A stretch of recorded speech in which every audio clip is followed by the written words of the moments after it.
So today we're going to take a look at a triple buff team. We're going to have Abomasnow, our main Pokemon here today, which I want to try out with the Powder Snow buff because I think this Pokemon is an amazing core breaker in any kind of meta so far. But we're going to have Sableye as our haste up and Jellicent in the back. And let's take a look at how strong those team going to be here. Honestly, I have high hopes for this team. And the main reason for this is, honestly, I do think that Ice-type Pokemon are very much underrated in a lot of cases, but Abomasnow itself generally is even stronger in especially like current, but even in recent metas, and I think people just kind of were a bit scared of the rating of this Pokemon. The missing bulk, there are weaknesses that there are plenty of, like Bug and Fire, double weakness to Fire, you have the weakness to Flying, you have the weakness to Rock, we have so many weaknesses, like so many poison is a weakness.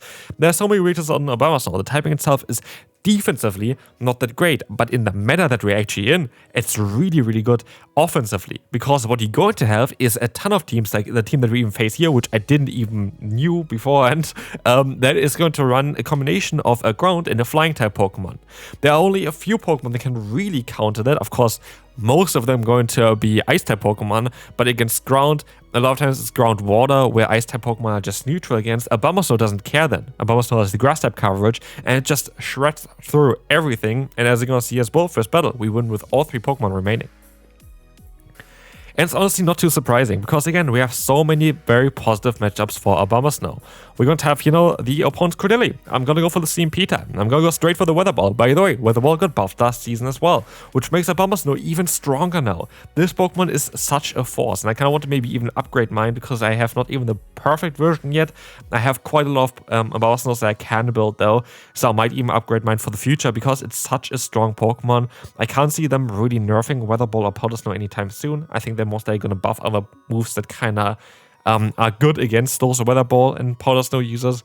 But right now, Abomasnow is most likely at its peak. Like, in terms of the performance generally, I think it's at its peak.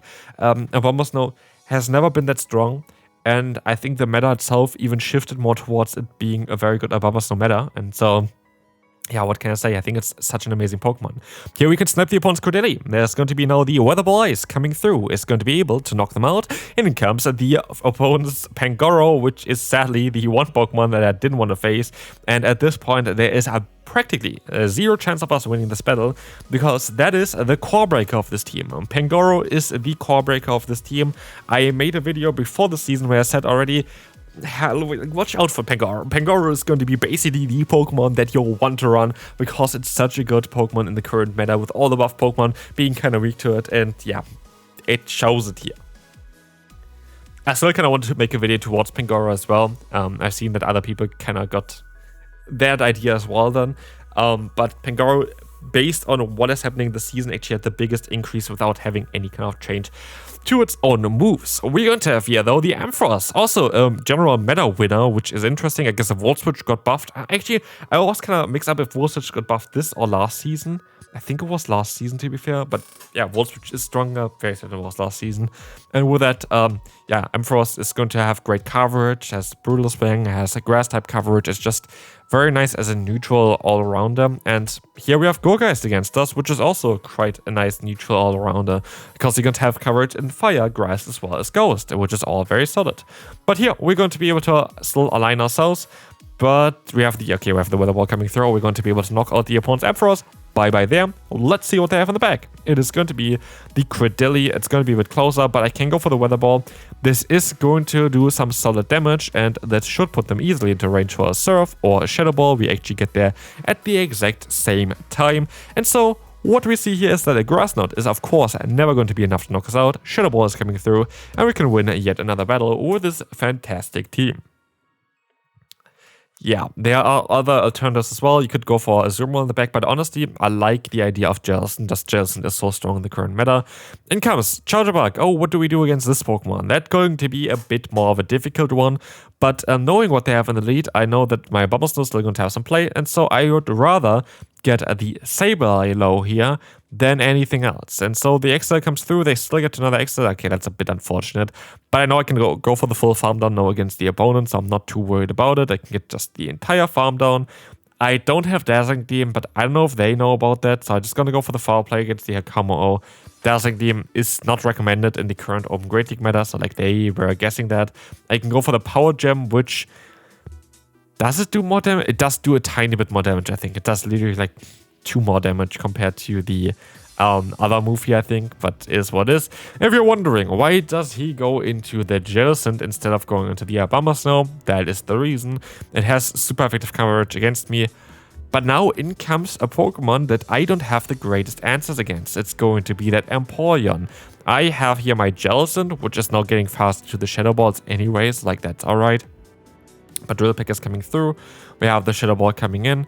And what we will see here next is the shield coming up.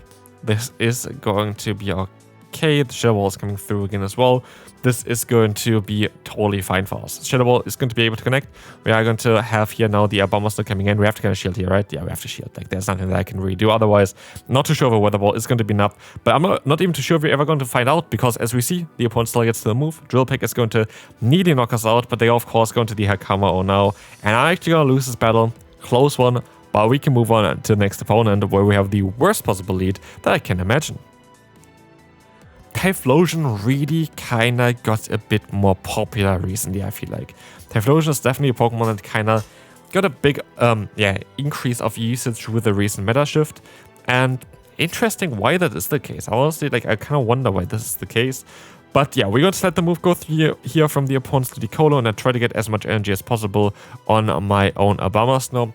As we see here, Weather Ball is going to connect, is going to get us a bit lower, but it's honestly fine. We have, you know, the Typhlosion, but we have the Gorgas coming in, and that's actually alright, because what we have here is a scenario where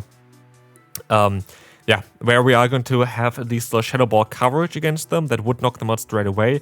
And if I get both shields from them somehow, I would also be able to just snipe them with a Weather Ball. And let's see what we're going to be able to do here. We're going to be able to go ahead and go into our, go for a Shadow Ball. We can try to swap out here, but we can't swap out yet. And we can swap out now though, catch the move, which is interesting. It's going to be very likely just a Seed Bomb, which we can take. In comes Typhlosion, in comes our Energy Ball. You might think, okay, yeah, that's going to be a resisted hit.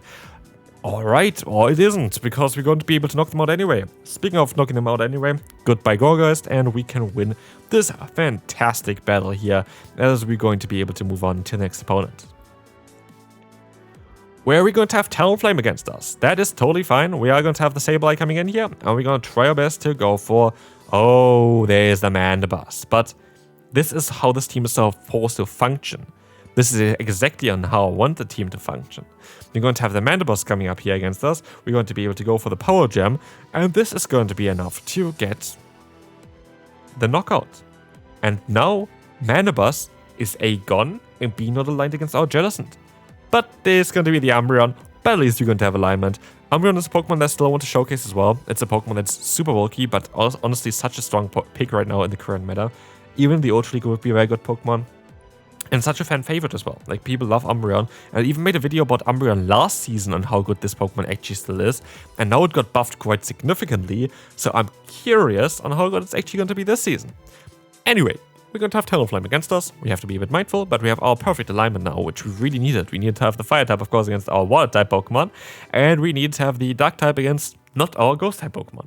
So Fly is coming through, we can shield the move up, and they are fast to the moves. They also have always perfect timing, which is quite annoying for me. Fly is coming in, I expect them to stop out into the Umbreon, and luckily I can keep my energy, but this game is far from over. This game is absolutely far from over, and I don't actually know exactly on how I want to play it now. Do I want to go for the Energy Ball? I apparently really want to go for the Energy Ball. This should not knock them out yet, but it gets them kind of low. In a perfect position where I can go for the full farm down here without actually getting knocked out, but getting up to a Weather Ball. And with a one more fast move, this is going to allow us to reach this move here in time.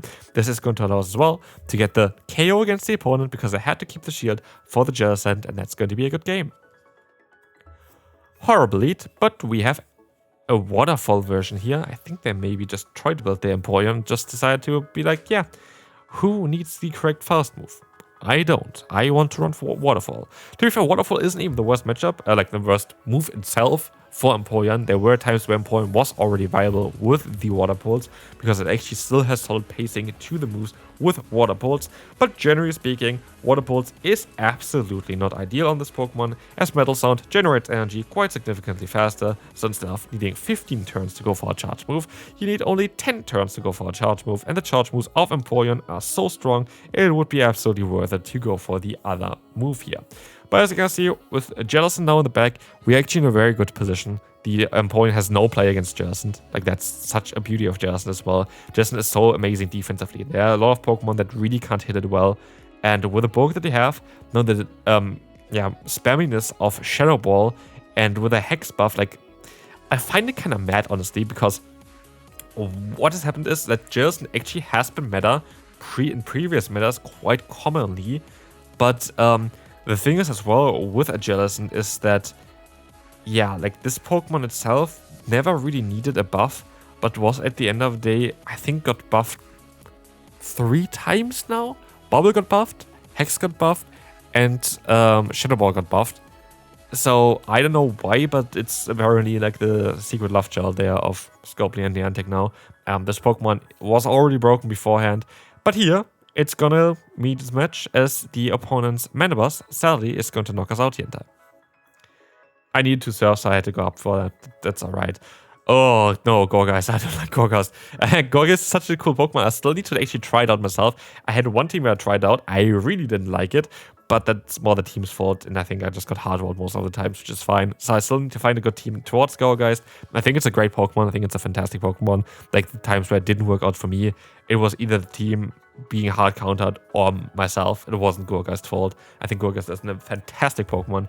And I would be surprised if we wouldn't see it in tournaments as well, as soon as we're going to have like regional tournaments again. I think the next one is a Birmingham somewhere in January.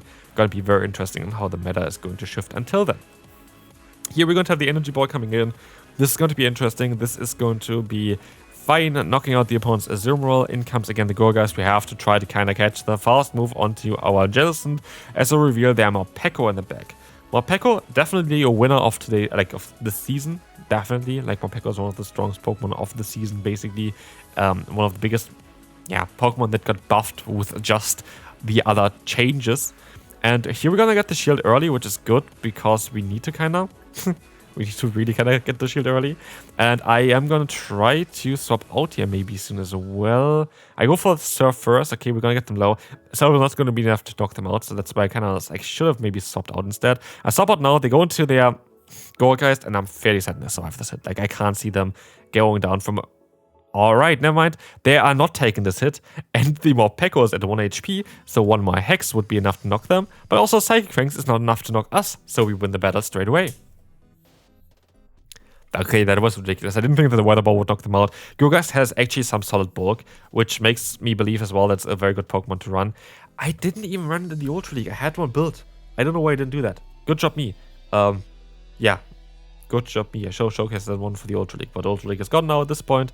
Ultra League might be even back at this point when you're watching this video. Sorry, I'm recording this a little bit ahead because of the Christmas time, because I'm most likely going to be father as well eventually around the time. So that is going to be an interesting one, and I kind of want to have some content before for you so you don't miss out on anything.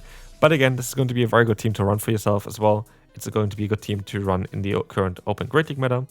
And of course, currently it's the interlude season anyway. Nobody really needs to care about their ranking. It's just for some fun. And here are 3 buffed Pokemon. They're all very good together.